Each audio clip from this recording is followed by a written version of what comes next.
రెడీయా శ్రీలక్ష్మి గారు? ఇంతకీ ఏం వంట చేస్తారు ఈరోజు? మిక్స్డ్ చిమిలి పూర్ణాలు. మిక్స్డ్ చిమిలి పూర్ణాలు. ఓకే, సో స్వీట్ ఐటమ్ అన్నమాట. ఓకేనండి, మరి శ్రీలక్ష్మి గారు మిక్స్డ్ చిమ్మిలి పూర్ణాలు తయారు చేస్తున్నారు. మరి ఇవి తయారు చేయడానికి కావాల్సిన పదార్థాలు ఏంటో ఇప్పుడు చూద్దాం. పొట్టు మినపప్పు 1 కప్పు, బియ్యం 2 కప్పులు, వేయించిన వేరుశెనగ గుళ్ళు 1 కప్పు, బెల్లం 1 కప్పు, పచ్చి కొబ్బరి తురుము 1/2 కప్పు, వేయించిన నువ్వులు 1/2 కప్పు, ఖర్జూరం 1/2 కప్పు, యాలకుల పొడి కొద్దిగా, నూనె డీప్ ఫ్రై కి సరిపడా. స్టార్ట్ చేద్దామా? స్టార్ట్ చేద్దాం. సో ఫస్ట్ ఏం చేయాలి దీనికి? వేయించిన వేరుశెనగ గుళ్ళు అండి, వేయించిన నువ్వులు, ఇవి 2 గ్రైండ్ చేసుకోవాలి. ఓకే, అయిపోయిందండి. అయిపోయిందండి. ఓకే, నెక్స్ట్ ఖర్జూరం వేసుకోవాలండి. ఓకే, కొబ్బరి, నెక్స్ట్ బెల్లం, ఇలాచీ పౌడర్ అన్ని ఇందులో వేసి గ్రైండ్ చేసేయడమేనా? గ్రైండ్ చేసుకుంటాం. చేసుకొచ్చి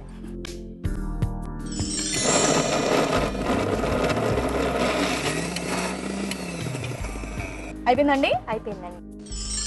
ఇవి ఉండలు చేసుకోవాలండి. ఓకే, చిమ్మిలి పూర్ణాలు అంటే మనకు ఓన్లీ నువ్వులు వేస్తారు కదా, ఇందులో మీరు ఖర్జూరము ఇవన్నీ వేశారు కాబట్టి మిక్స్డ్ స్వీట్ కోసం ఖర్జూరం అండి, బెల్లం ఎక్కువ వేయకుండా. ఓకే, అందుకు కాదండి. ఇప్పుడు ఇవి ఇంకా ముంచి వేసేయటమే కదా, మరి ఆయిల్ పెట్టుకోవచ్చు కదా. ఆయిల్ పోద్దామండి. ఇది మినపప్పు 2 గ్లాసుల బియ్యం కలిపి 2 గ్లాసుల బియ్యం, 1 గ్లాస్ మినపప్పు కలిపి రుబ్బిన పిండి.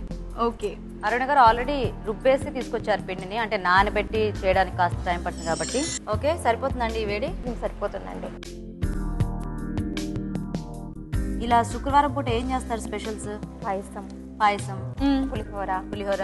మరి ప్రతి శుక్రవారం వెరైటీగా చేస్తూ ఉంటారా? అవునండి.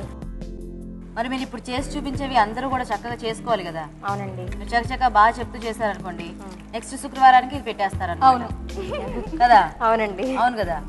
చక్కగా ఇవి మనకి గోల్డెన్ బ్రౌన్ వచ్చే వరకు వేయించేసుకోవడమేనా? ఓకే, అయిపోయాయండి. తీసుకోవడమే.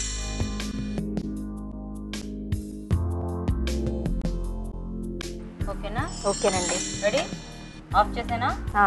ఓకే, ఓకేనండి. సో మొత్తానికి వేడివేడిగా మిక్స్డ్ చిమ్మిలి పూర్ణాలు రెడీ అయిపోయాయి. టైం ఏమో 16 minutes 20 seconds.